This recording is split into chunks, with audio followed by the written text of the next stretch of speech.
Amém?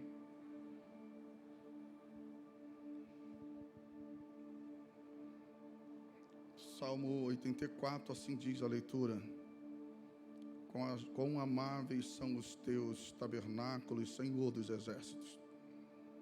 A minha alma está anelante e desfalece pelos atos do Senhor.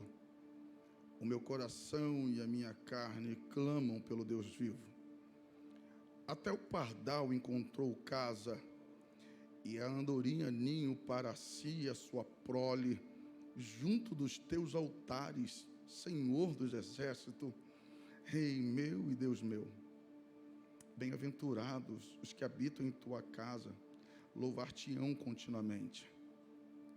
Bem-aventurado o homem cuja força está em ti, em cujo coração estão os caminhos aplanados, o qual, passando pelo vale de Baca, faz dele uma fonte.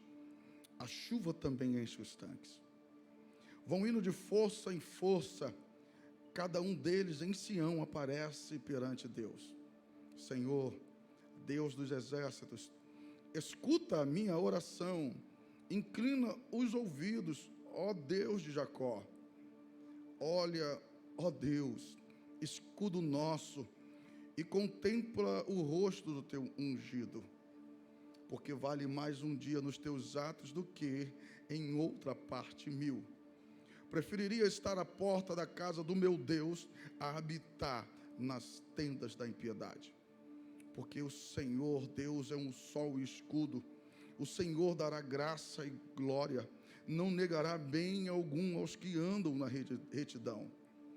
Senhor dos exércitos, bem-aventurado o homem em que te põe a sua confiança. Amém? Diga para esse príncipe, para essa princesa que está ao teu lado, diga para ele: saudades do templo. Tome o seu assento.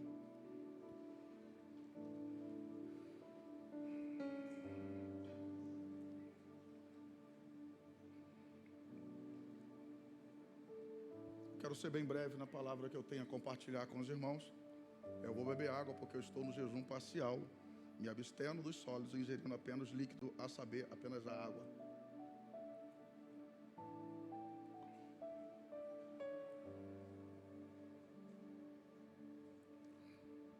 Templo. O que é o templo? O templo, como nós conhecemos nessa formatação, é um espaço público consagrado ao culto, a um culto religioso. Esta é a melhor definição para templo, para essas paredes cuja qual nos cercam. Um espaço público consagrado para adoração. Um espaço consagrado para oração. Um espaço separado para, através desse espaço, se cumprir um dos propósitos da igreja de Cristo na face da terra, e você vai entender isso até o final dessa palavra. Quando falamos de templo voltado aos tempos remotos, aos tempos bíblicos, nós vamos encontrar pelo menos 3 templos em Jerusalém, cuja qual a Bíblia nos faz menção. O primeiro templo você conhece bem. É o templo que está relacionado ao templo do grande rei Salomão. Está escrito lá em 1 Crônicas, capítulo 21, do verso 28, 30. O templo, o grande templo edificado por Salomão, lá em cima do Monte Moriá. Tu conhece, tu é aluno da Escola Bíblica Dominical, sabe bem da localização, sabe bem do que nós estamos falando. Esse é o primeiro templo situado em Jerusalém, construído no Monte Moriá, consagrado a Deus pelo rei Salomão. Esse templo, ele foi saqueado e foi destruído pelos babilônios. Logo surge um segundo templo, agora chamado Templo de Zorobabel, construído por decretos reais, por reis que não eram judeus, reis sírios e persas, chamados o rei Ciro e o rei Dário. Logo, esse local de culto, ele é estabelecido, e por cerca de 500 anos, ele vai perdurar, até que também ele seja saqueado por Antíoco Epifânio, e o seu altar profanado, se tornando um templo de adoração ao deus Júpiter Olimpo. O tempo passa e nós vamos encontrar o terceiro grande templo construído ainda em Jerusalém, agora por Herodes o Grande.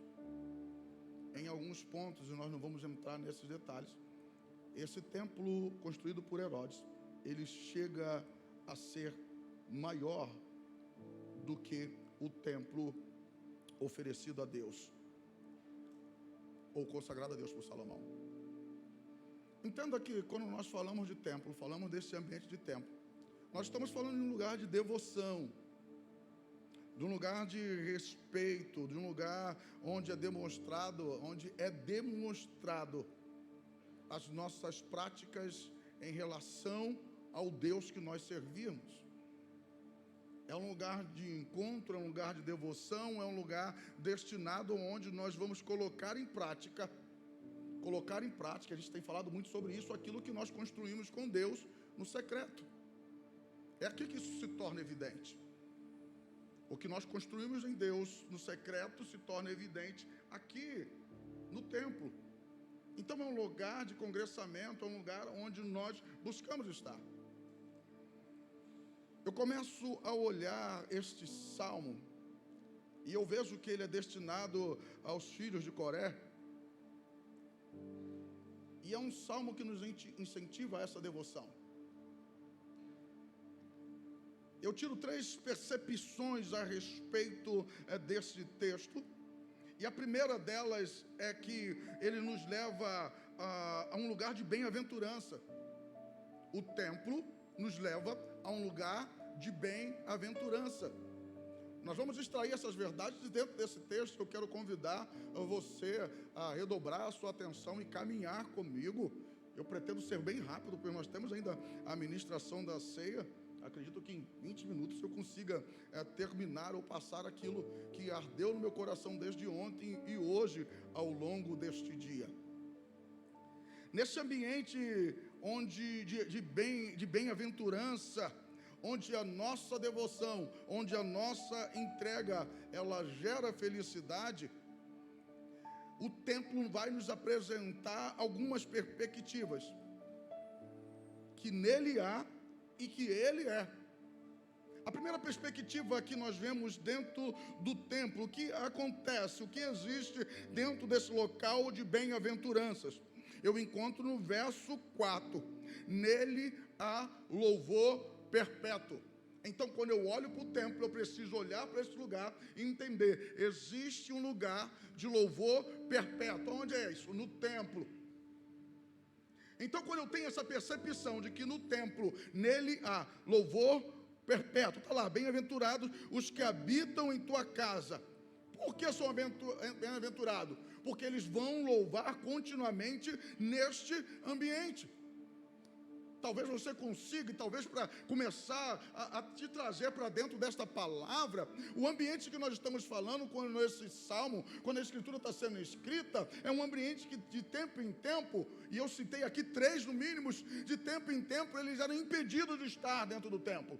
De tempo em tempo, eles não tinham a oportunidade de se chegar dentro do templo. Então eles olham para esse salmo, eles cantam esse salmo dizendo, que saudade eu tenho do templo. Que saudade eu tenho deste ambiente. Então, de forma poética, eles começam a colocar, por que você tem saudade do templo? Eles estão dizendo, no verso 4, porque quem habita nele tem louvor em seus lábios continuamente. Então eu percebo que o templo é um lugar de louvor. O templo não é um clube, o templo não é um centro comunitário. Vou repetir, o templo não é um ponto de encontro, não é simplesmente eu preciso estar, porque senão a minha semana não fecha. Não, o templo é um lugar de adoração. Então o que há no templo? No templo há adoração. Por isso é um ambiente de bem-aventurança. Incomoda esse príncipe, essa princesa, diz, diga para ele: no templo existe adoração.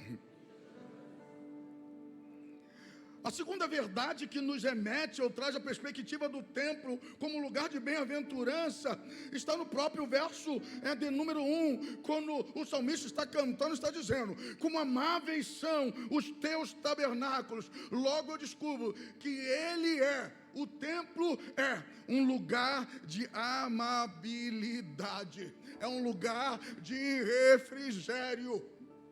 É um lugar onde nós adentramos e a opressão do pecado, ela não sobressai a justificação daquele que é dono da casa nos apresenta.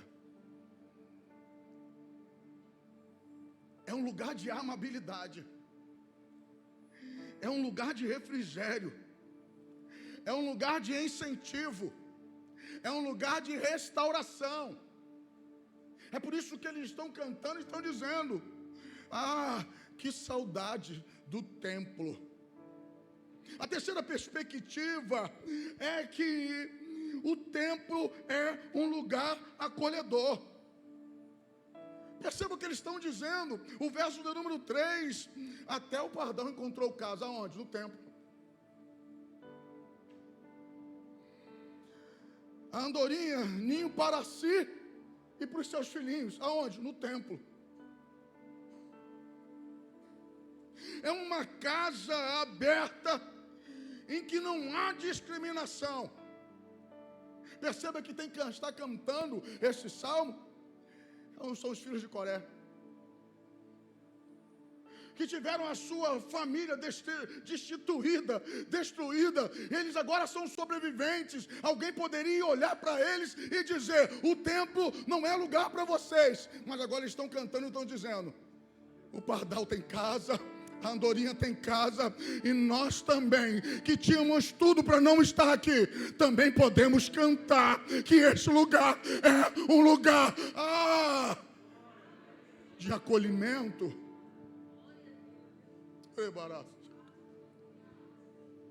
É um lugar de acolhimento o templo.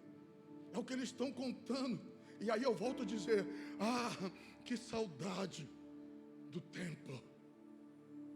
Que saudade do templo. A segunda perspectiva que eu trago e encontro dentro desse texto, que enquanto ele é um lugar de bem-aventurança, existe aqueles que são bem-aventurados nesse templo. Se é um lugar de bem-aventurança e nós adentramos aqui nesse ambiente, então existem aqueles que são bem-aventurados por estarem no templo. Quem são esses? O primeiro que é bem-aventurado por estar no templo está no verso 5. É o homem que crê que a sua força está em Deus. Estar no templo é um lugar de descobertas. Porque quando nós estamos aqui dentro, nós descobrimos que a minha força, ou na verdade, que eu não tenho força, mas com a força que Ele me dá, eu posso. Porque eu sou bem-aventurado? Porque eu entro nesta casa entendendo: eu não tenho força. Deixa eu falar para alguém aqui que entrou aqui nesta noite dizendo: é a última vez que eu estou indo, não sei se eu volto. Deixa eu te dizer uma coisa: você foi agraciado. O Eterno sorriu para você porque Ele permitiu que você chegasse até aqui, para você descobrir realmente: você não tem força, assim como eu não tenho. Mas deixa eu te apresentar algo: esse lugar é um lugar de bem-aventurança e você está sendo alcançado, porque eu estou liberando uma palavra, não a minha palavra, não no que eu penso, não no que eu acho, mas baseado na palavra do Eterno. Filipenses 4,13: eu posso todas as coisas naquele que me fortalece. Pelo amor de Deus, sacode a poeira, ergue a cabeça. Se entrou arrastado, sai de pé nesta noite. Que saudades do templo.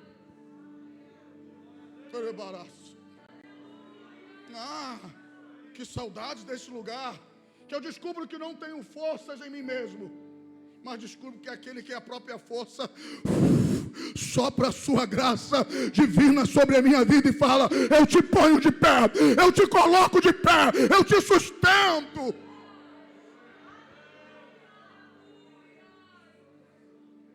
Catuca esse irmão que está ao seu lado, gente, fala: respeita o lugar que você está.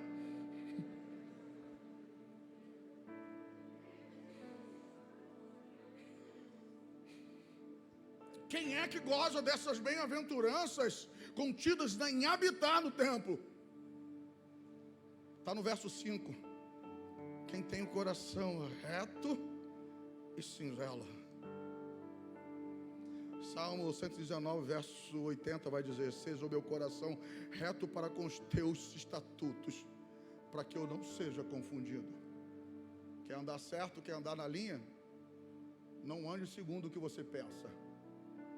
Não ande segundo o que você acha.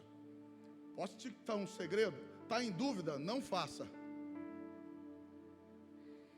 Estou em dúvida? Não faça. Aproveita esses 12 dias de jejum e oração, bota no joelho. Mas se está em dúvida, não faça, para que você não seja confundido. Esse é o lugar onde aqueles que mantêm o seu coração reto e singelo são alcançados. Está lá no verso 5: bem-aventurado cuja força, sua força está em ti, em cujo coração estão os caminhos aplanados, ou seja, os seus caminhos são retos. A terceira pessoa ou característica daquele que é bem-aventurado nesse ambiente de templo é o homem que transforma os desertos da vida em açude. O verso 6 vai dizer: o qual, passando pelo vale de Baca, faz dele uma fonte, a chuva também enche os tanques. O que é isso? Aqueles que habitam na casa do Senhor, eles têm uma certeza que se o momento é ruim, me ajude a pregar nessa noite. Seja profeta para alguém, vai, diga assim: se o teu momento é ruim, não se preocupe, não é o fim.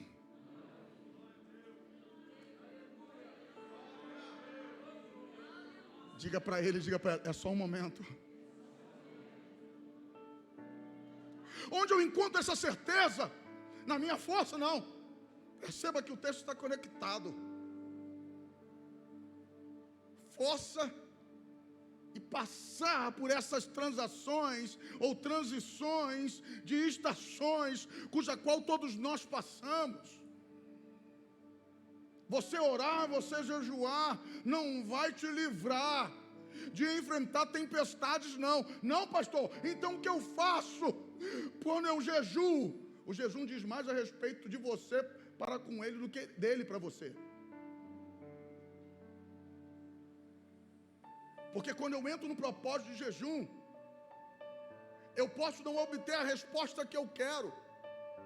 Quando eu entro num ambiente de oração, eu posso não obter a resposta que eu quero, mas eu saio desse ambiente vitorioso. Como, pastor? Se eu estou saindo sem resposta?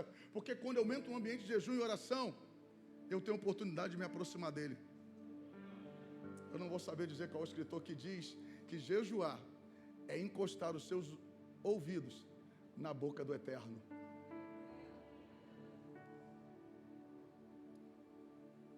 Entenda que o Vale de Baca, ele não é um lugar específico, mas ele faz alusão a um lugar de lágrimas, um lugar de desolação. O que o salmista está dizendo? Pode até estar nesse ambiente, mas esse ambiente não determina quem você é. Por quê? Porque você está debaixo de uma bem-aventurança. Por quê? Porque eu ousei habitar no templo. Sabe qual é o problema? Eu tenho 8 minutos. Sabe qual é o problema que nós temos enfrentado neste tempo? É porque nós temos desvalorizado o templo. Precisamos amadurecer como igreja e não sermos levados por modismo. Não dá para nós desconstruirmos o evangelho como ele chegou até nós, simplesmente porque surge alguém na mídia e fala uma besteira qualquer, e impulsiona a besteira que ele fala para ganhar publicidade. E a gente começa a desvalidar princípios. Princípios são princípios e são inegociáveis. E alguém de repente pode falar: pastor, por que valorizar o templo? Jesus Cristo, em sua caminhada, ele sempre valorizou o templo. Quando ele entra num ambiente chamado templo, ele percebe o câmbio que era feito nesse ambiente. Ele vai virar a mesa, ele vai limpar o ambiente. Quando ele termina de limpar o ambiente, você vai ver, milagres começam a acontecer.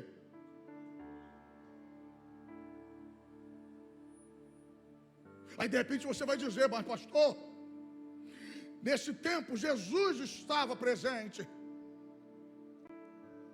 Nesse tempo o Espírito não havia sido derramado. E eu vou dizer para você, você tem até certa razão, mas uma verdade não invalida a outra verdade.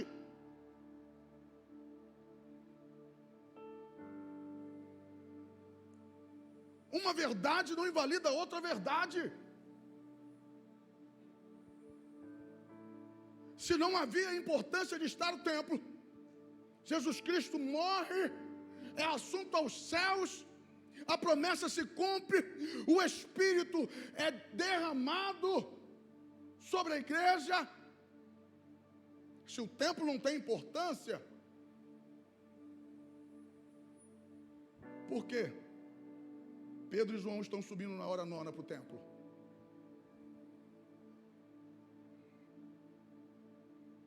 Incomoda alguém e fala aí: ah, que saudades do templo.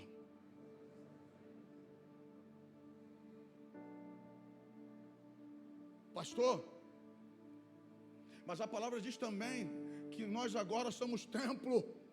Então isso aqui, essas paredes, de nada valem. E eu vou concordar com você e vou dizer: esse ambiente é espiritual por causa de mim e de você. Porém, ele tem uma destinação. Ele foi destinado a algo, ele foi consagrado, ele foi separado. Um altar foi estabelecido de adoração a um Deus, e não a qualquer Deus, a um único e verdadeiro. Então esse lugar não é a sala de aula. Esse lugar não é a sala da minha casa.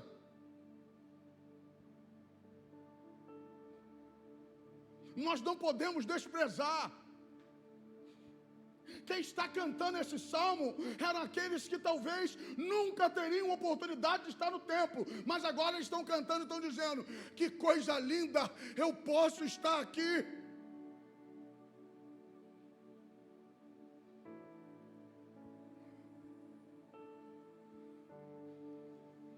Se o templo não tem importância, porque agora o Espírito habita em nós, me diz o que Paulo está fazendo 50 anos depois que o Espírito desce, o que ele está fazendo? Correndo para o templo.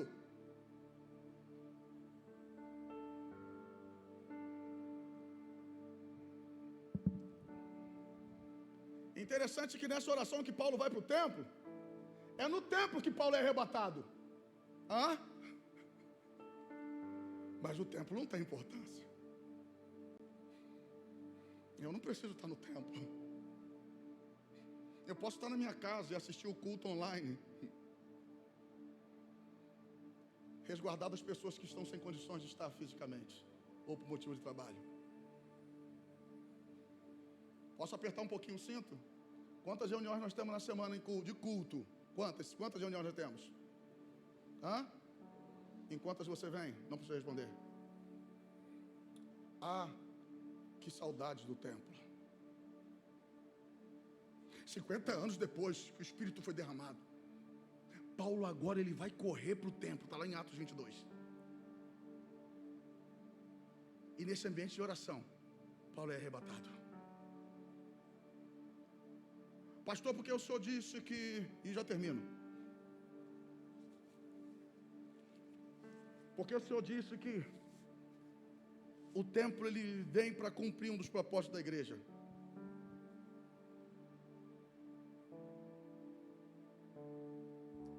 E nós poderíamos recorrer e falar, pastor, mas no tempo da igreja primitiva eram casas.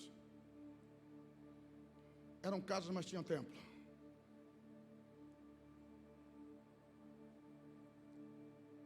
A nossa denominação, a Assembleia de Deus, ela começa dentro de uma casa. Ainda hoje, igrejas são erguidas dentro de casas, porque não há possibilidade de se construir templos, devido à questão de perseguição e outros mais. Mas nós temos a oportunidade de estarmos aqui, de construirmos o templo, de estabelecermos um local para adoração, para reunião, e devemos valorizar esse templo. Mas como valorizar, pastor? E por que valorizar? Até agora eu ainda não consigo entender por que o templo cumpre o propósito de Deus para a igreja. Incomoda esse crente que está ao seu lado aí, diga, você não é igreja sozinho.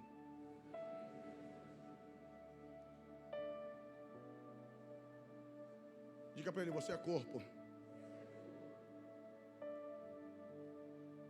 E o que é o corpo? Senão um conjunto de membros interdependentes. Paulo, quando escreve a 1 Coríntios capítulo 12, ele faz esse link, ele faz essa analogia ao corpo. E ela fala, vocês são corpo. O pé não pode olhar para a mão e dizer, eu quero ser mão. O pé precisa ser pé. O único momento em que a igreja está conectada como corpo é quando nós estamos reunidos aqui. Por isso o templo cumpre o propósito, um dos propósitos de ser igreja. Porque se somos corpo, precisamos nos mover como corpo. Sabe o fígado? E eu falando do fígado porque a nossa Jennifer já transplantou 3 vezes o fígado. Ele tem mais de 200 funções. Mas o que é o fígado fora do corpo? Nada. Ele apodrece. Faz sentido para alguém? O que é um rins fora do corpo? Nada, apodrece. O que é um coração fora do corpo? Nada, ele apodrece. O que é você fora do corpo?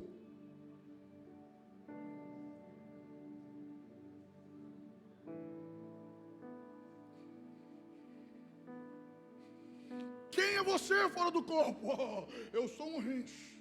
Eu sou o coração da igreja. Fora do corpo? É nada. Perde as suas funções. É candidato a necrosar, a apodrecer.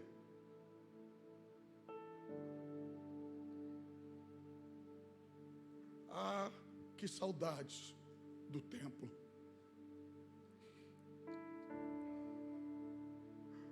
Falo isso não com saudosismo, e eu falo que esse final de semana eu fui sabe, sendo ministrado por essa palavra. Hoje eu até falava com a Verônica no gabinete sobre isso. Quais eram as nossas perspectivas, queridos? Às terças-feiras eu tinha um culto da irmã Hilda Campos, às 15h, na rua 34. Era uma irmã que ficou cega, não podia ir para a igreja, pastora Rosane. Pastora Rosane deve saber quem é. Então a igreja se estabeleceu um culto na casa da irmã Hilda, porque a irmã Hilda estava cega, estava deficiente visual, mas era corpo. E membro fora do corpo apodrece.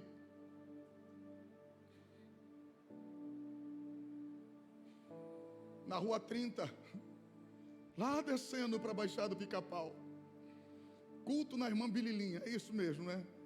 Bililinha, o pessoal conhece. Às quintas-feiras. culto na casa da irmã Bililinha, íamos nós, um ambiente onde crianças eram batizadas com o Espírito Santo. Que saudade do templo.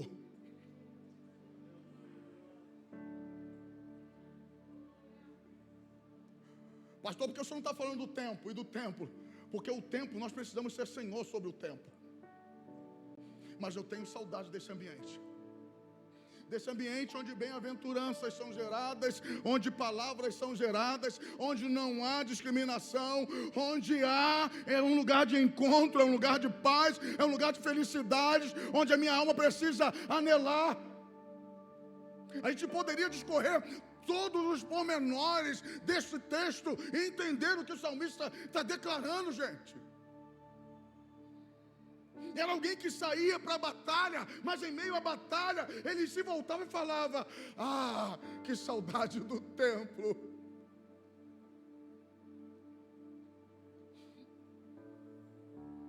Que saudade do templo. Como adquirir esta devoção? Louvando a Deus com exultação. Verso 2: a minha alma está anelante e desfalece pelos atos do Senhor. O meu coração e minha carne clamam pelo Deus vivo.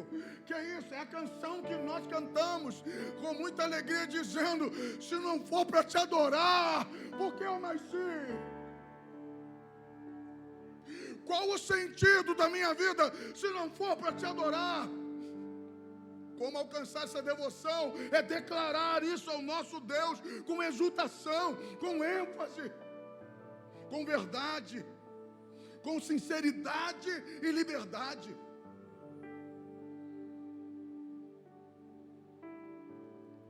Como adquirir e desenvolver essa devoção? Orando ao Todo-Poderoso. Verso 8 vai dizer: Senhor, Deus dos exércitos, escuta a minha oração e inclina os seus ouvidos.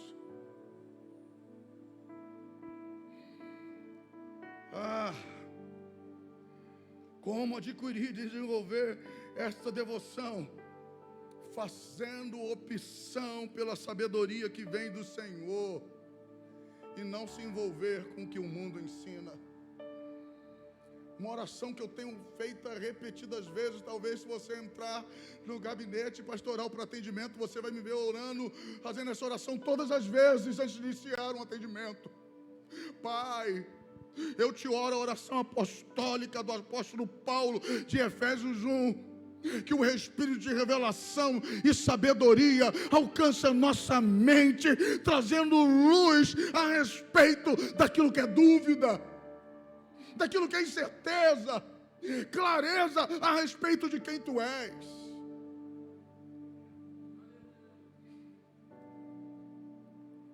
Como adquirir e desenvolver esta devoção? Verso de número 11. Vivendo em retidão, porque o Senhor Deus é um sol e escudo. O Senhor dará graça e glória. E olha a palavra liberada: não negará bem algum aos que andam na retidão. Como adquirir e desenvolver essa devoção? Sendo coerente com os princípios bíblicos. Precisa haver coerência. Você precisa ser coerente. Entenda que nós estamos vindo numa série de mensagens. E se você não se percebe, uma série de mensagens doutrinárias.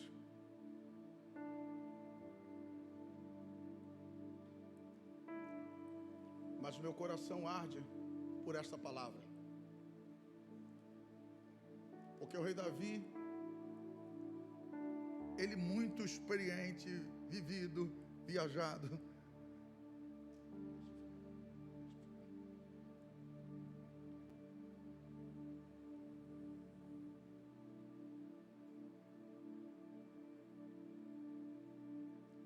Designar o cântico dessa canção num tempo onde os templos não tinham cadeiras acolchoadas, um tempo onde não tinha ar-condicionado estabelecidos, num tempo onde o templo de Salomão não havia sido construído.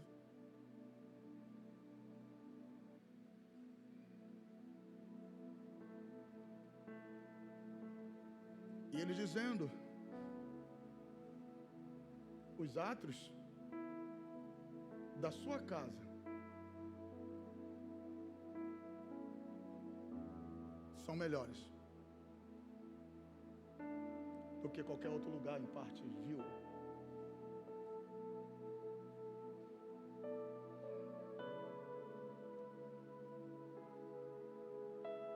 Ah, que leitura linda que o rei Davi vai ter, porque todas as vezes que existia algo que pudesse o confrontar ou separar desta presença, ele simplesmente se colocava à disposição e falava: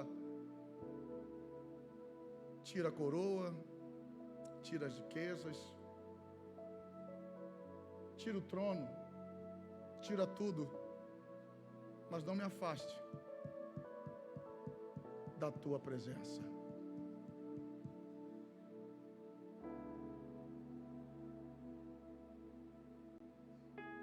Por vezes existem alguns que preferem reinar com o inferno do que servir eternamente os céus.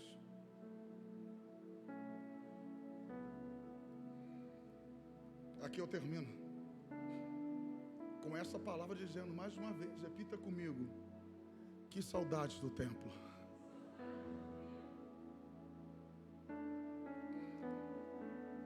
Quando adentrar por estas portas, queridos, entenda o ambiente que você está.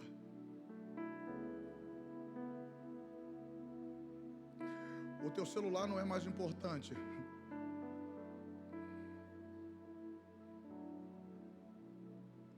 do que aquele cuja qual o altar foi erguido nesta casa. Então, ao adentrar o templo, desligue o celular.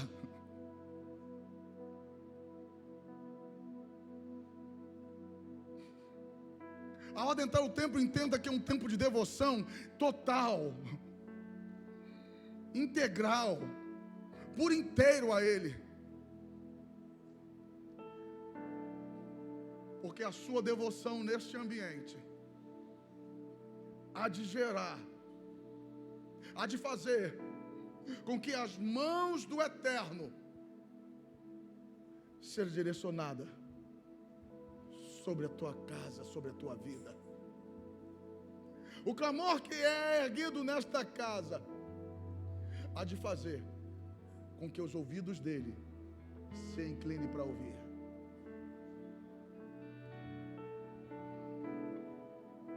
Conclusão: uma das manifestações mais vívidas de fé, mais vívidas da fé, é o prazer de estar na casa de Deus. Você tem prazer de estar na casa de Deus? Você tem prazer de estar na casa de Deus? O teu sentimento é como do salmista, quando ele fala: é uma perspectiva, Zeca. Eu me alegro só quando alguém passa e fala: hoje tem culto. Aí dizendo: alegrei-me quando me disseram: vamos à casa do pé.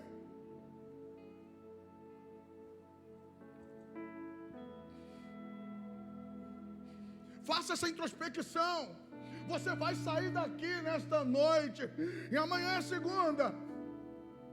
Você vai ter condições de dizer: que saudades do templo.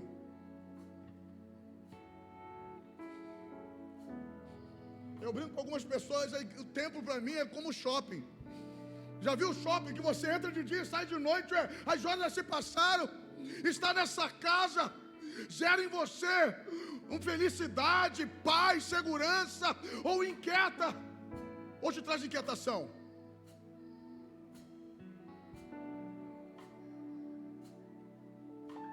Temos pressa para tanta coisa, e de fato, os dias estão cada vez mais curtos, o tempo urge, mas não tenha pressa nunca de sair da presença dEle. Não tenha pressa nunca de sair da presença dEle. Estar nos templos se faz necessário, porque se trouxermos uma perspectiva de forma em analogia de que somos brasas, eu venho talvez te frustrar nessa noite. Uma única brasa não sustenta uma churrasqueira. Uma única pedra de carvão não acende uma fogueira. Um único graveto não vai fazer fogo. Se fizer é por um tempo muito rápido e curto. Mas o estar aqui faz com que até mesmo dos nossos irmãos que estão com as suas brasas apagadas, do lado de alguém que é corpo e a igreja está com a sua brasa acesa, esse que entrou apagado seja incendiado também.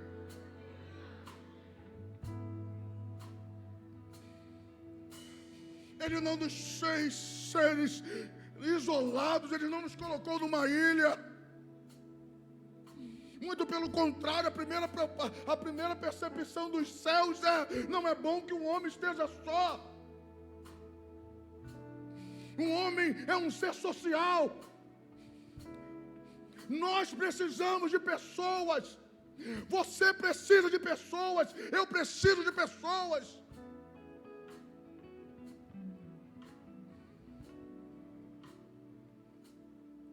É tempo de nós nos levantarmos como igreja e olharmos a importância de estarmos aqui nesse ambiente. Parece que esperamos chegar à enfermidade. Aí ficamos 10, 15 dias internados. Aí nós valorizamos. Ah não, gente, pelo amor de Deus, mude isso. Esse é o ano do extraordinário. Mude a tua rotina. Ame estar nesse ambiente. Ame estar com os filhos de Deus. Ame estar em comunhão. Ame caminhar como corpo.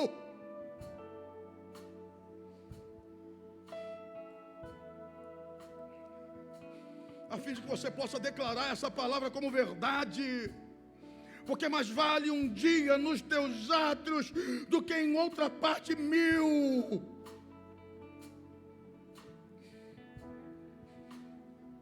Mais vale um dia nos teus átrios. E olha onde você está. Você não está nem no átrio, você está dentro do templo.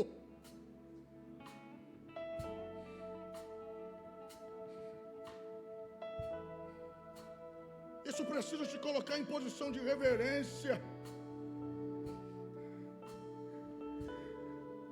Você precisa entender que antes de nós chegarmos, o convidado principal já estava presente para nos receber.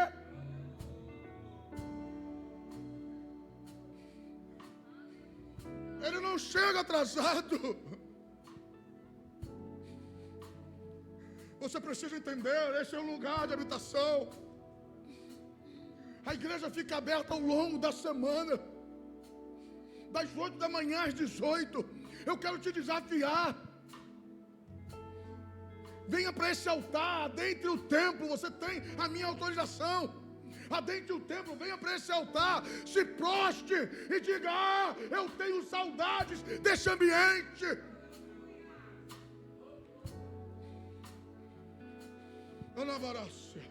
Não me anchoe que abassai.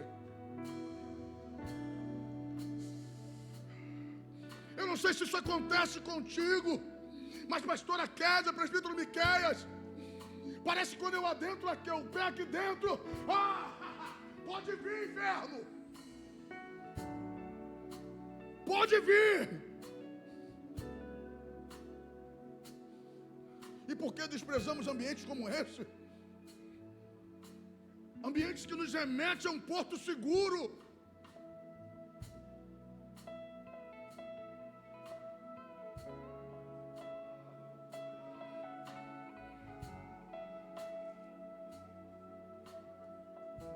Davi, você quer o quê? O teu palácio? Ele, que palácio? Que palácio quer? Eu serei como oliveira verde, plantada na casa do meu Deus. Mas palácio, o palácio é temporal.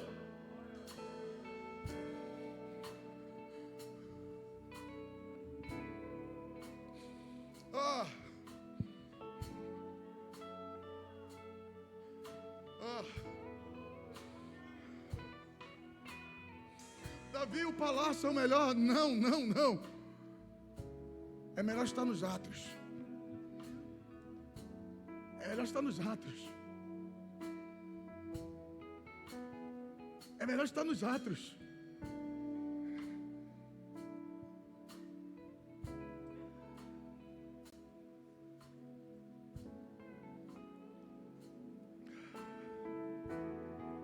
Oh, Pai.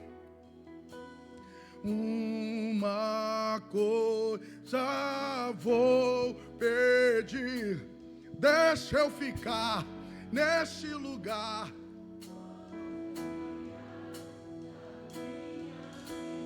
Uma coisa vou pedir.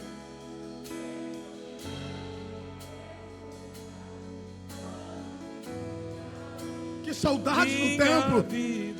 Uma coisa vou pedir.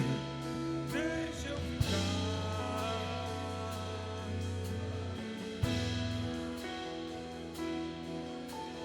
Uma coisa vou pedir. Deixa eu ficar neste lugar. Declare isso a Ele. Uma coisa vou pedir, deixa eu ficar nesse lugar todos os dias da minha vida.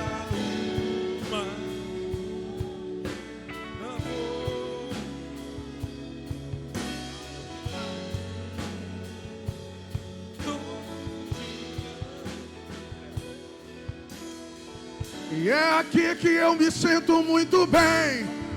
É aqui que eu me sinto muito bem. É aqui que eu me sinto muito bem. Não há outro lugar melhor. É aqui que eu me sinto muito bem. É aqui que eu me sinto muito bem. É aqui que eu me sinto muito bem. Não há outro lugar melhor. Declare aqui. E é aqui que eu me sinto muito bem. É aqui que eu me sinto muito bem. É aqui que eu me sinto muito bem. Não há outro lugar melhor. Nós somos teus ministros. Não negues o teu fogo. Nós somos teu ministro. Queremos queimar, queremos queimar. Nós somos teus ministros. Não negue o teu fogo, Deus. Nós somos teus ministros. Queremos queimar, queremos queimar. Deixa queimar, deixa queimar.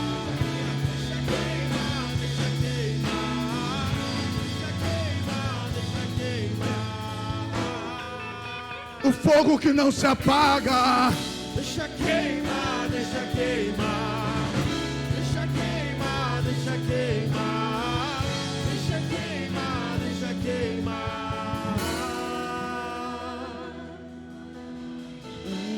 Uma coisa vou. Deixa eu ficar todos os dias.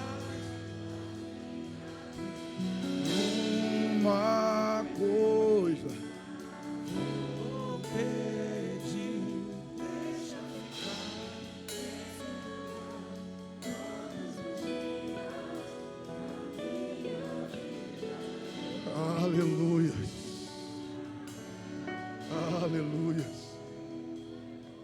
na segunda-feira o sentimento do teu coração seja: que saudade do templo. Que na terça o teu sentimento seja: que saudade do templo. E na quarta o teu sentimento seja: alegrei-me quando me disseram: eu estou correndo agora para a casa do Senhor.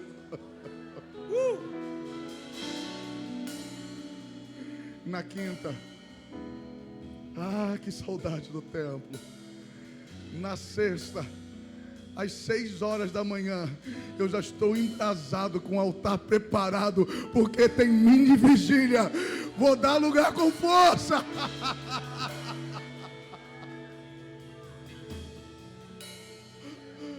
Aleluias. Aleluias.